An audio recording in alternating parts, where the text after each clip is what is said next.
All right. Well, good morning. Welcome to the official press conference of the Kansas City Chiefs Training Camp of 2022. I'm Pat Dillon with Mosaic Life Care, and on behalf of the community of St. Joseph, we welcome the Kansas City Chiefs back to St. Joe and our community. Very exciting time for us.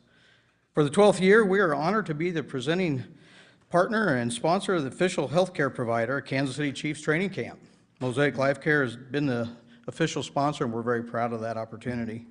We're also thankful for our partnership with Dr. Elizabeth Kennedy and Missouri Western State University.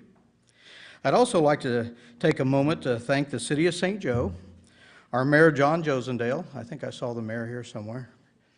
We appreciate the support of the city, the Buchanan County Commissioners, the St. Joe Convention and Visitors Bureau, and the St. Joseph Chamber of Commerce for their efforts in ensuring an excellent camp for visitors in St. Joseph over the next few weeks. Now, please help me welcome Dr. Elizabeth Kennedy, the President of Missouri Western State University. Dr. Kennedy?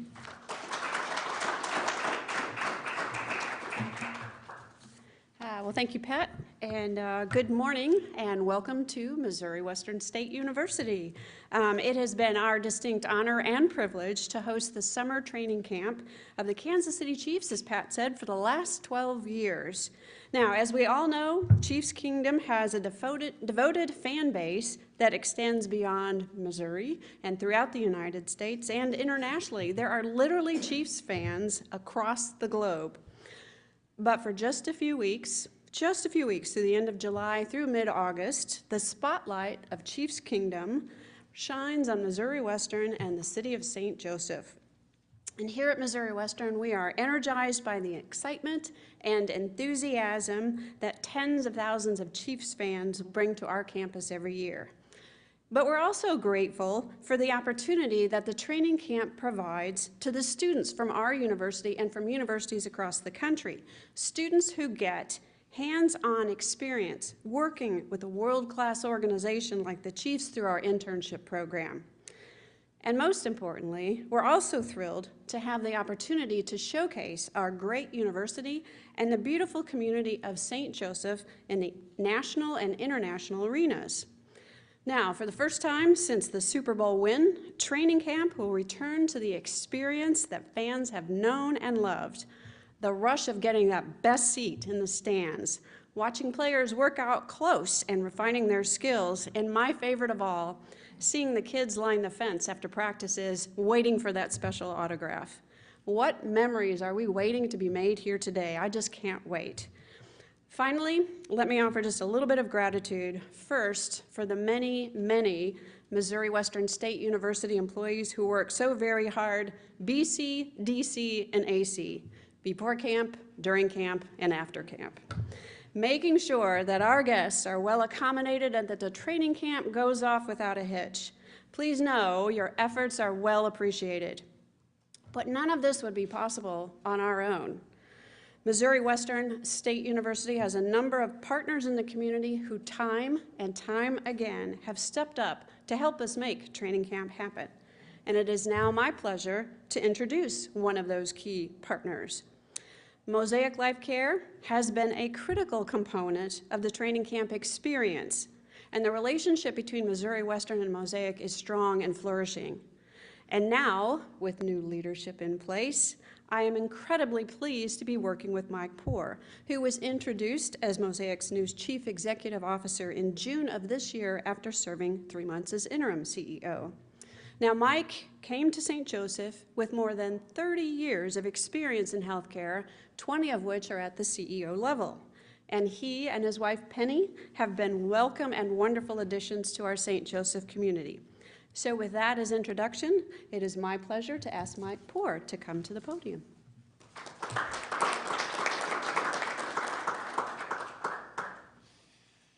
Thank you, Dr. Kennedy. I'm real excited about being here. This is my first Chiefs camp here in Missouri, and I'm excited to be the representative for Mosaic Life Care.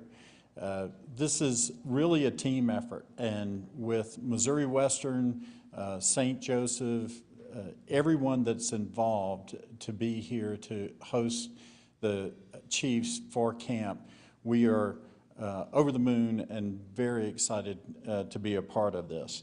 You know, this is a great example of teamwork, and teamwork is in everything we do.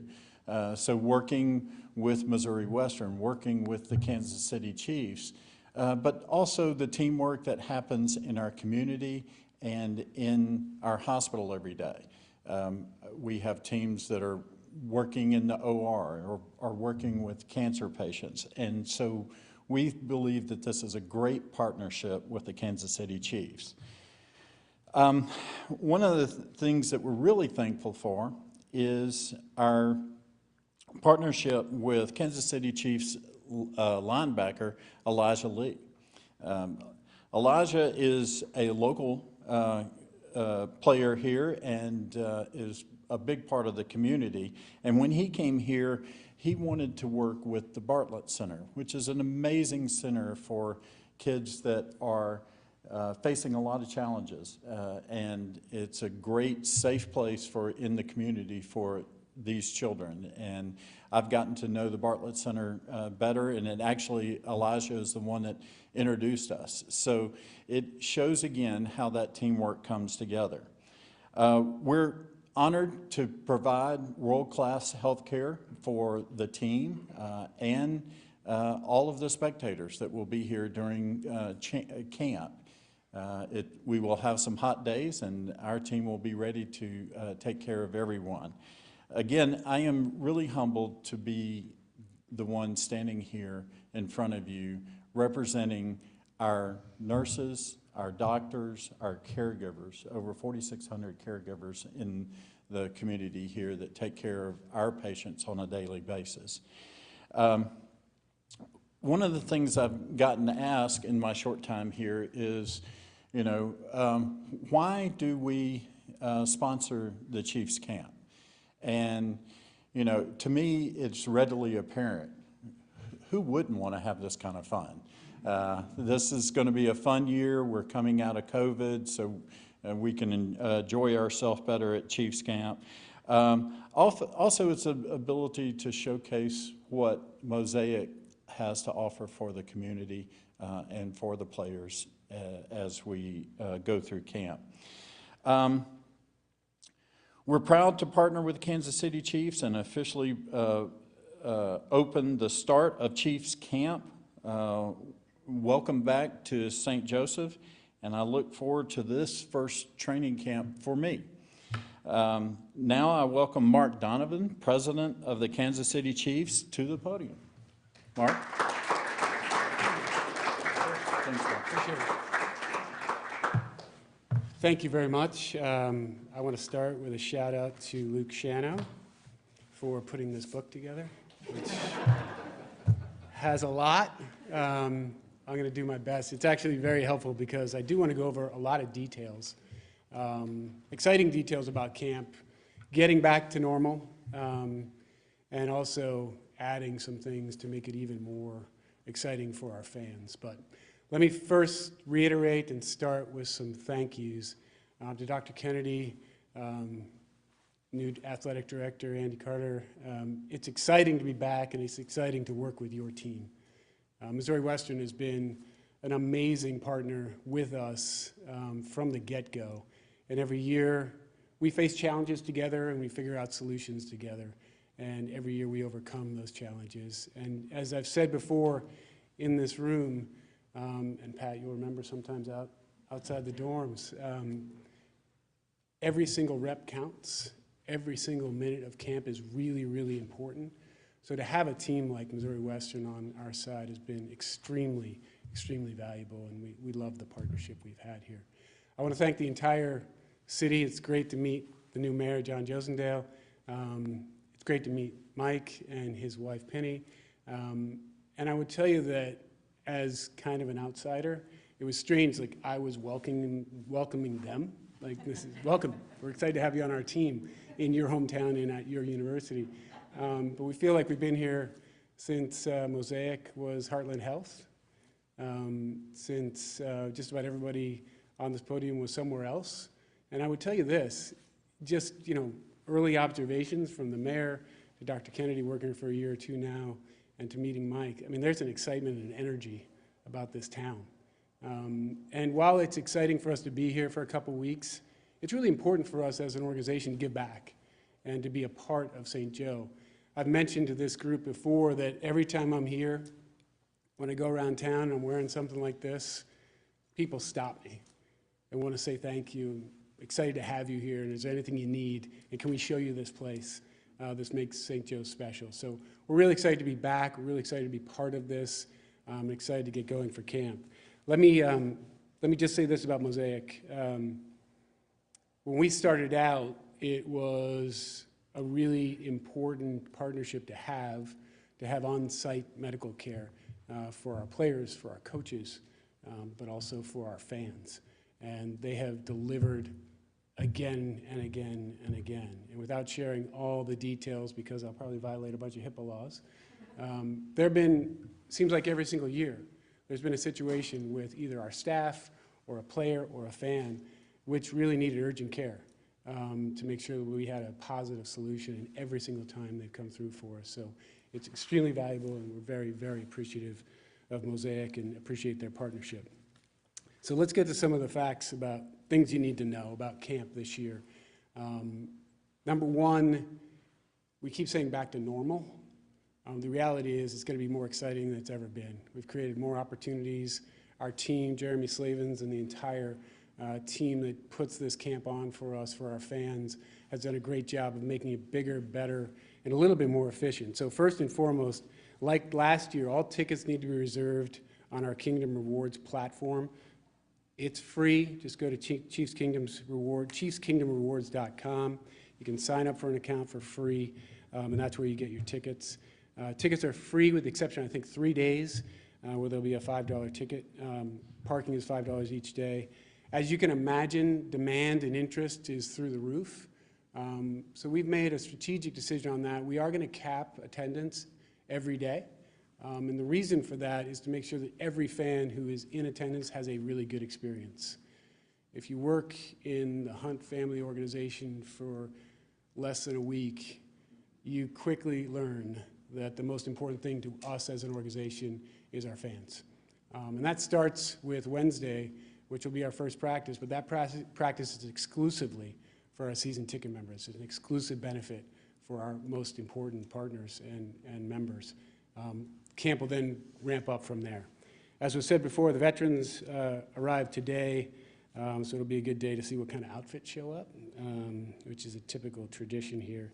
And then a couple other key points from an information standpoint. On our website, chiefs.com/training camp, you can get all the information you need about training camp every single day. I would also urge fans to download our mobile app. Again, free. The app will give you instant updates. So as you see, weather changes a lot up here. Unfortunately, some days we lose outdoor practices because of lightning and rain. We have to go indoors. Those are closed. So just if you have the app on your phone, you'll get instant push updates to there.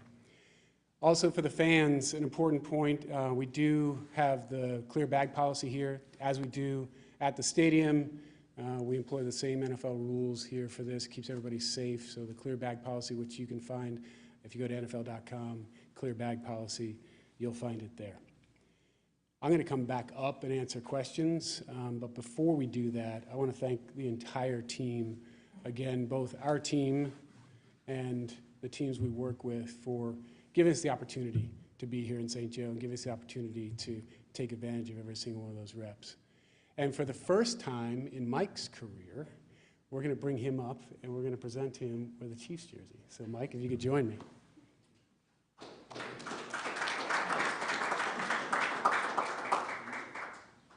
Where do you guys want us?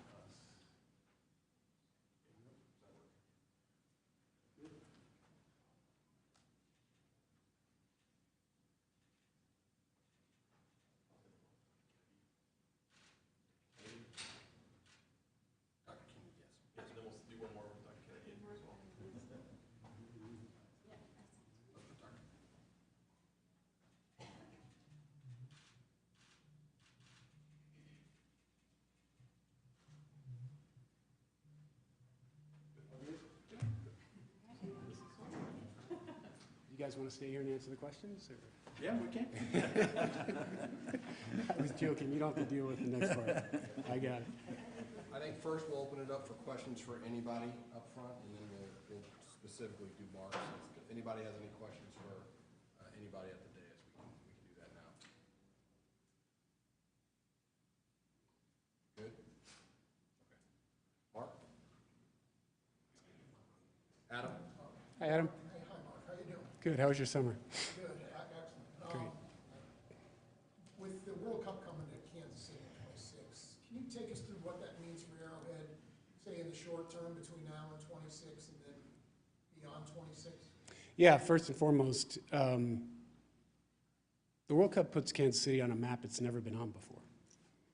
When you think about the importance of that event and the fact that the team that we were a part of got that event should be noted and acknowledged. It is an international event that it's going to be amazing when people see it, and it's going to be really exciting to be part of it. As it relates to the stadium, there are definitely some required changes that we need to make the pitch fit within the framework of the stadium, which will involve some construction. It's actually a 2-year construction process. So we've mapped out a plan where we can actually do some of the work, put seats back in, take the seats back out, play the games, at the end of the games, put seats back in. And our goal at this point is to make sure that every single seat is replaced for every single season, so not losing a single seat. For football. And we are in discussions with FIFA. Matt Kenny and our team were in New York a couple weeks ago, meeting with FIFA to talk about exactly where we are and exactly what the plan is going forward. FIFA's actually pushing us a little bit aggressively to try to reduce the number of seats we take out, which creates a little bit of a better opportunity for us. It will be an enormous challenge for our operations and construction crew, but one that we'll be up for. When does that start? 25. So we'll do it the summer 25 going into the 25 season, then 26, and then after the 26 season, take it out. And then what about when the World Cup's gone? What does that mean for Arrowhead longer term? Yeah, it's a fair question, and I'm sure it'll come up in some other questions. It's part of the process of evaluation. I would tell you that it's its own separate discussion. We've got to think of the stadium as its own entity, and we've got to do whatever we do right. And I think that's the recurring theme here is we got a big decision to make in a number of years, and we got to make sure we're doing all the due diligence, got all the information, and we got to do it right. World Cup won't impact that. There are scenarios where we may do something different for World Cup and then say, well, wait a second, in a renovated Arrowhead, would you maybe keep that or change this or take advantage of the construction you've already done? That's in the mix, but I would tell you that in general, 2 separate discussions. Mark, you mentioned training camp and the attendance being capped. I guess I have a 2-part question. What is the cap number of the amount of fans that can be at a practice each day? And is there an example that you have from previous years where it led to the decision being made that attendance needed to be capped at some point of capacity? Yeah, I'll look to Jeremy to help me out with the number here in a second, but I would answer the second part of that question to say that I experienced some of that. We've had events here, especially the first few years.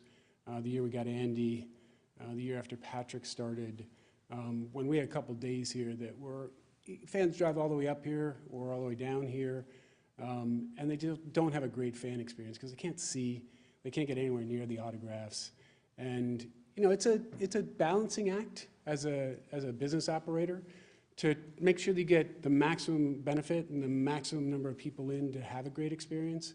But that one bad experience is really powerful. We talk a lot as an organization about creating storytellers. We want the people, if you walk into a Chiefs fan who's been to a training camp at a grocery store, wherever you are, and ask them about training camp, we want them to tell a great story.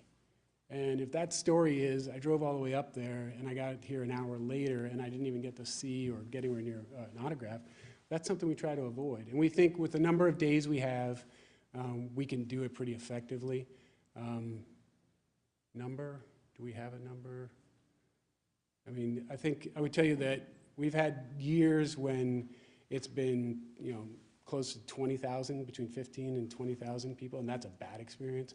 I think I won't give you an actual number because I don't have it, but I would tell you that there are going to be plenty of people here. The other part of that balancing act is make sure there are enough people there to create that energy that our players thrive on during camp. As you all know who've been here at camp, and as many of us know, been here a lot of days during camp, there are some dog days. And I've witnessed and I've heard it from the players, like it gets them through.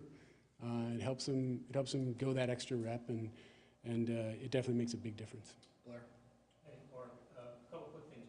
You know how many seats are going to need to be replaced temporarily at Arrowhead? Couple thousand. I don't have an actual number on top of my head, but it's depending on what FIFA comes back with. It's 5 or 8 rows. Couple corners we got to do some work on. So it doesn't seem like a big project. I would tell you when you get into the architecture of the building and the age of the building, it's an enormous project. Yeah. Also, by the time we do this again next year, you'll have draft. Yeah. NFL draft. And I know there's a lot going on in the city to plan for that, but how about from a team standpoint? Yeah. What needs to happen team-wise? Yeah, the NFL was in town last week. Our team met with them as well as with Kathy Nelson, members of the city's group that we're working with on that. I always make the point, as I said earlier, the World Cup's going to be enormous, right? The draft in 23 will be the largest event Kansas City has ever hosted. I mean, that just gives you a little hint into the trend we're on as a city, and we're just excited to be a part of it. You know, I humbly say, without the Chiefs, the draft doesn't come to Kansas City, and without Arrowhead and GHA Field, World Cup doesn't come to Kansas City. So we're part of it, and we're a big part of it, but we've got great partners in both. Kathy Nelson and her team on the draft is going to be critical to that. It will take a lot of time from our team just to help with the planning. There are a lot of things that go into play, and as you know, as an organization, our goal is to make it the best draft in the history of drafts and to shine the light on Kansas City. And yes, there are benefits to the Chiefs in that. They're mostly building our brand and building awareness of how special this town is and how iconic our building is, and hopefully driving more fans here. But it is a citywide event. It's an NFL event. It's not a Chiefs event, but we're going to give it a lot of Chiefs flair. A couple questions about the World Cup, too. Safe to say the World Cup is going to be the biggest event in the stadium's history? Yes. What do you think, can you just take me through the bid process? Because this started way back, 8, 9 years ago with Mayor Sly Jade and stuff like that. Just the emotional roller coaster and then hearing that you guys got it. What do you think ultimately tipped the scales and got FIFA to, see the light as far as Kansas City? Yeah, so let me first kind of correct my first answer to that. So it probably won't be the largest attendance in terms of one event because of the seats we're taking out. But over the 4 matches, for one event, it'll definitely be the largest. And then a roller coaster and the tipping point. It's a long process, and FIFA is a great partner, but they are a challenging partner. They challenge us. They challenge every single bid city. And there were some days where you're just, how are we going to make this work? And that's when sort of the resolve of the teams, Kathy, the city, the county, us, the Royals, Sporting, huge opportunity or huge partner in that, in driving that. It's just that resolve was really the key that kept us going. I would say personally the tipping point for me was there's a moment where FIFA's team went around to all, I'm going to say 18 cities that were bidding, and they had a presentation. It's your opportunity, right? It's your opportunity to shine. And the feedback that we got on that presentation, which was led by Kathy and her team, and which we were all a part of, we had great participation from the state of Kansas, from the state of Missouri, elected officials, as well as just business support. So the feedback we got were 2 key points. Going into the meeting, we were on the bubble or just outside and probably not getting it. Coming out of the meeting, we were firmly in and most likely going to get it. So it was a great day for us as a city to come together and just show how special we are and how prepared we are for this. We like to think as the Chiefs and operating Arrowhead Stadium that we're one of the best in the world, and we take a lot of pride in that fan experience. That showed true, but sporting success, the fact that this city with the Royals hosted all-star games, the fact that we had World Series, the fact that we've had AFC Championship games again and again and again. All those things matter. Kathy's experience in having the Big 12 championships, all those things matter, and it was the opportunity to sort of shine a light on all that. And I will tell you that the FIFA people walked away very impressed, and I think that was really the tipping point that got us in the mix. Real quick, I know there's the infrastructure challenges. What other challenges do you see ahead that you can kind of project now? Because I know there's a lot that will come up that you can't project between now and 2026, but can you speak to any other challenges that you know are coming in the next few years? Yeah, so big challenges as it relates to, and I'll say challenges that are going to be overcome, but we definitely things we got to pay attention to and put some effort behind. There's some fundraising we need to do. There's also some transportation issues that we've got to convince people that we can do this. We can, but we need to show them how we're going to do that. A big part of that is scheduling. John Sherman and Brooks at the Royals have been great partners of ours, and when you really think about it from that perspective, like, to make this event happen, we are disrupting their season. And they're a baseball franchise, not a soccer organization. But they're a Kansas City partner. And John has been, from the get-go, as John always is, it's like, we're in. What do you need? We'll figure it out. It's going to be a challenge, scheduling, because they're here so long, and FIFA, as I said, they sort of set their own schedule, and they're not really worried about who's in the way. We'll work it out, but if we didn't have partners like that, we probably would have a lot of challenges there. Pete, Mark, this question is certainly less important, but it's something that we see from fans a lot. When it comes to aesthetics and the idea of potentially an alternate helmet that we're seeing the league now allow, how open, given the leading into the tradition and stuff, do you see maybe the Chiefs being open to alternate helmets or uniforms and stuff like that? Yeah, honor tradition is one of our core fundamental values, right? But I go back to that balance point. If you look at more and more, and especially this season, it just seems like with all the black helmets that are coming out and the alternative uniforms that are out there, I don't want to create hope where there isn't hope, but I will say this, you've lived it with us a little bit. There's an open discussion. There's definitely more of a consideration than there's ever been. We've had some good conversations about the opportunity. But as you can imagine, I think we are the only team, we might be one of a small group that has never changed. When I say never changed, we've changed a little bit on the stripe or something like that, but because of the uniform change. But that's important to us too. So it's finding that balance again. I've been here 14 seasons now. First couple of years I came from Philadelphia where we did that pretty successfully, and I was really excited about that. After the first meeting talking about that, I didn't bring it up again for a couple of years. But a couple of our teammates on our side kept pushing me, and we've opened the discussion again, and we'll see. It's definitely something we'll continue to discuss. All right, we'll do a couple more. We'll go Matt, go down the line. I got you. Adam, go ahead. Hey, Mark, the organization had an event last week in Washington with Bayern Munich. I think I'm almost pronouncing it correctly. That's close.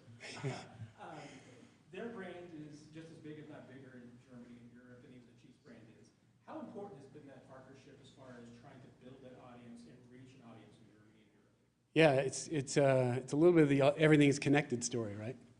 So Bayern Munich is a partner with FC Dallas, which is owned by the Hunt family. Bayern Munich is one of the most valuable brands in sport, and they are dominant in Germany. So the relation is, number one, World Cup. Our ability to talk about our partnership with them helped. But number two, as we expand and have the opportunity to pursue Germany as a market, it's been extremely valuable. And as you can imagine, we're walking into business meetings in Germany, people we've never met, we don't really know much about their business, and we're walking with Bayern with us. And that's extremely valuable, just creating the intros and creating the opportunities and being there and supporting us. We've worked with them through FC Dallas for a number of years. We spent a number of years watching and learning what Bayern did as they entered the US market and try to learn the fundamentals, the things that were different for them, things that we could help them with, but also how they did it. And then we're trying to use some of those same techniques as we go into Germany. And then the final point I would make on Bayern is it's not just about Bayern. It's about those opportunities to be introduced to people through them. We put together an advisory group of 8 or 9 CEO-level business leaders in Germany, and they were excited to be a part of this. They were excited to be on board with us as we expand into Germany. And I would tell you that the opportunity there and in Mexico, and frankly, to continue to globalize this sport and globalize our brand within that sport is really exciting. And it's something we're pursuing very aggressively, and they're a big part of that. We'll go finish up with Nate, Adam, and Matt. Mark, it's usually a question we ask every year here, but just with the amount of time that you guys have been here in St. Joe, just what do you project for the future of training camp? And obviously, you guys are one of the few exceptions to not having training camp in your own facility. Yeah, I don't know the exact number, but I think it's 5? It's 7. 7? So 7 teams out of 32 that are traveling. So I'll go back and be consistent with my earlier comments. Missouri Western and St. Joe have been great to us. And they've made sure that they understand, and that understanding that every rep matters, and that's an easy way of saying, like, everything has to be right. Like, we can't afford to miss. That's really important. We love our partnership, we love our relationships, and we fully intend to continue to have those relationships. We have some options in our contract to continue. So as we always do, we'll get through this year, we'll sit down, we'll have some conversations. Our early discussions with the athletic director, Andy Carter, have been very positive. It'll be great to see, after he gets through his first full camp, sort of his feedback and things that he thinks we can do better or differently. But it's been a great opportunity. It's been great to be here. Our head coach loves getting away.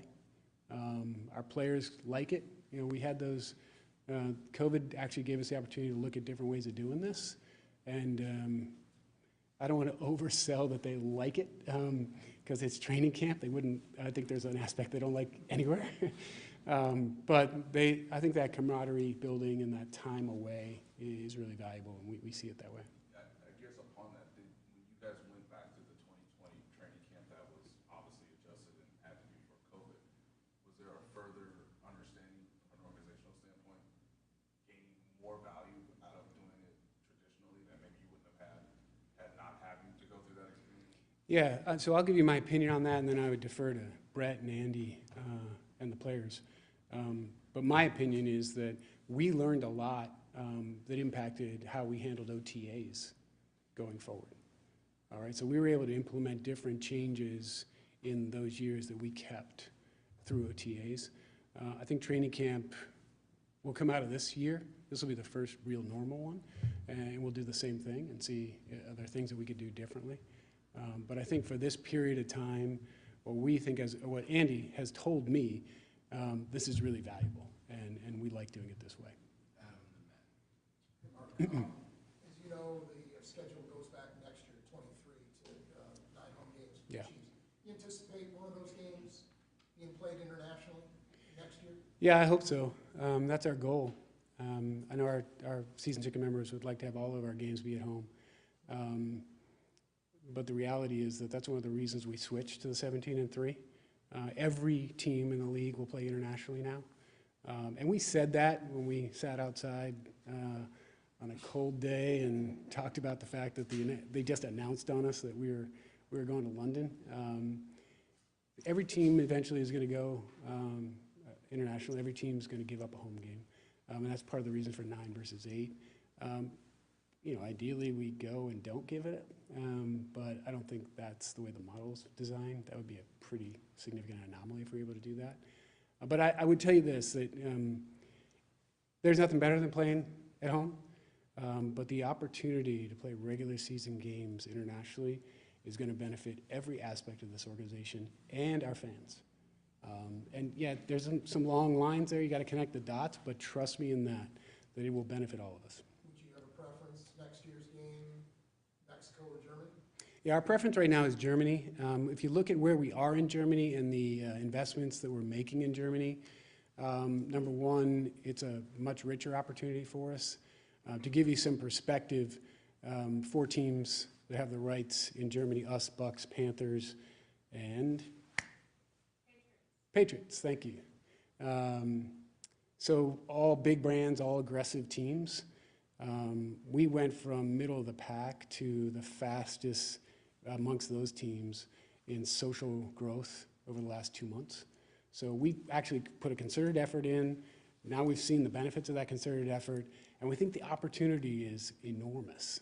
So in a scenario where we don't play there in the next few years, because you think about that timing you brought up, like if you don't play next year, then you're probably not playing the next year, so then you're another year out. We want to get there sooner rather than later, just to activate those fans and get more fans interested. When you say it's maybe a richer experience for you in Germany than in Mexico, what do you mean, financially or other? No, I mean more that we have the opportunity to grow faster there than in Mexico. So if you think about us in Germany, we're probably the 5th largest brand in Germany from an NFL perspective. In Mexico, we're probably 12th, 14th. So much crowded space. The other reason for that, getting into details here that probably a little bit too far down the line, but there are 4 teams that have the right to Germany. There are 9 that have the rights to Mexico. So when you think about it strategically, where are you going to spend your resources? We're going to go aggressively in Germany, and we're going to, we've talked about this from the marketing standpoint. In Mexico, we're going to watch what other people do. We're probably going to zig when they zag. We're probably going to do things a little differently, a little bit more aggressively, a little bit more maybe less traditional in Mexico, and try to create a little awareness there. And then the opportunity may come up, and we'll see if we can take advantage of that. I'm sorry, one more thing, but I just want to make sure I understood. You said you're one of 4 in Germany and one of 12. One of 9. One of 9 in Mexico. Yeah. Thank you. Yep. Yeah. Matt? Mark, autographs are obviously a huge part of camp. This wasn't possible the last 2 years, but how excited are you to bring that back and fans and their experience? So this is a good example of Matt sitting there and saying, "What did Mark miss in this big book?" So thank you for bringing that up. You're the best. Training camp, you know, I will share the story. I grew up in Pittsburgh, Pennsylvania. My dad took me to my first Steelers game against the Patriots. Sat upper deck, and it was freezing cold. The only hat I had was a red, white, and blue hat. It was a bad mistake to go into Three River Stadium with a red, white, and blue hat when you're playing the Patriots. But after the game, I went outside the locker room, and we sat outside in the cold for forever. And Lynn Swann shook my hand. Never forget it to this day. Like, literally, goosebumps, right? Those kids at training camp get the opportunity to carry a helmet up the walk with a player. Those kids at training camp get the opportunity to get an autograph. We didn't have that for 2 years, 3. So the opportunity to get that back is something that the best thing about, well, one of the best things about this organization is, in some organizations you go to a head coach or a GM and you say, "Hey, we're thinking about bringing this back." And they're like, "Well, it was pretty good before. Why don't we just keep this the way it is?" With these two, it's like, done. We got to do that. That's part of it, right? So we've got great support from our players, great support from our coach and our GM, and we're just excited to bring that back. So that's one of the things I should have mentioned as part of the new things we're doing at camp. I would also just express to our season ticket members, come up to camp and take your time, see it all. There are some really new, cool things we're doing. Hy-Vee is doing concessions. We're excited to bring our partnership there. We've got our tailgate suites here. We've expanded our merchandise store. We're going to do so much around flag football this year. So if you're up here at camp, you're probably going to see some kids running around, girls and boys, playing flag to continue to grow the sport. And that's what gets us excited as an organization to get back to camp. All right, thank you. Thank you. Thanks, Pat. I guess you and I are the ones two here. I was going to say that, and I didn't want to offend anyone, but yes. Longest standing.